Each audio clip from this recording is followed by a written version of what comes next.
Mais Charlotte, en fait, c'est quoi ta série préférée? Donne-moi un top 3. À chaque fois, je suis en mode, les gars, je peux pas vous donner un top 3. Je vous ai fait une partie 1, je vous ai donné quelques séries que j'adore. Là, je vous fais une partie 2 parce que bah ça rentrait pas, parce que j'en ai trop en fait. En premier, série annulée par Netflix, méga sous-cotée, qui s'appelle Sense8, absolument incroyable. Je vous fais le topo, c'est 8 personnes qui sont dans le monde entier éparpillées, qui ne sont pas de la même nationalité, mais qui sont connectées les uns aux autres. Genre, il y en a une, elle est en Inde, elle peut voir le mec qui est allemand en face d'elle, ils peuvent se toucher, etc. Je peux comprendre que ce soit compliqué au début, faut regarder les 2 premiers épisodes et s'accrocher, mais après c'est excellent. Mais en gros, il y a eu 2 saisons, Netflix a décidé d'annuler. Nous, les fans, on a vrillé, on a dit non, vous annulez pas comme ça, genre la série n'est pas finie. Et du coup, comme on a forcé, ils ont fait un épisode final pour clôturer tout ça. À savoir que c'était en 2017, que j'avais 17 ans à l'époque et que j'étais partie de mon DST très tôt pour aller voir le tournage et que j'ai eu mes petites photos avec les acteurs. À savoir, les réalisatrices de la série, c'est les sœurs Wachowski qui ont fait Matrix. Ensuite, série excellente, on a This Is Us, qui est la série pour moi la mieux écrite de la Terre. Dès l'épisode 1 de la saison 1, ils connaissaient déjà l'issue de la série, comment ça allait se terminer. Donc tout ce que tu vois, tout est calculé, ils savaient où ils allaient. C'est ça qui fait que cette série est exceptionnelle. J'essaie de vous faire le topo très rapidement et de vous la vendre. Un couple qui s'aime, ils s'adorent, c'est super dans les années 70. Elle tombe enceinte, elle est enceinte de triplé. Elle accouche et quand elle accouche, le 3e bébé, il meurt. Horrible un petit peu. Sauf que, génial,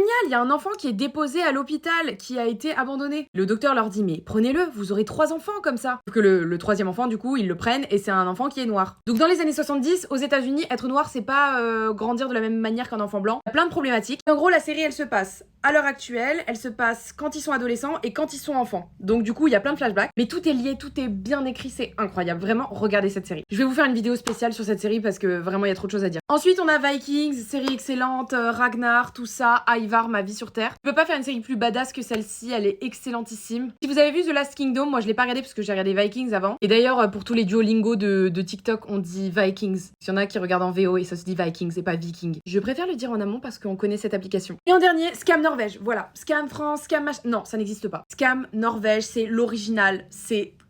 Voilà, rien que tu les vois tous les deux, tu sais. J'ai regardé cette série quand elle sortait en live sur YouTube. Je regardais tout, j'étais au lycée. Bref, c'est la meilleure version de Scam. Si vous avez aimé par exemple Scam France ou d'autres scams, mais regardez la version originale.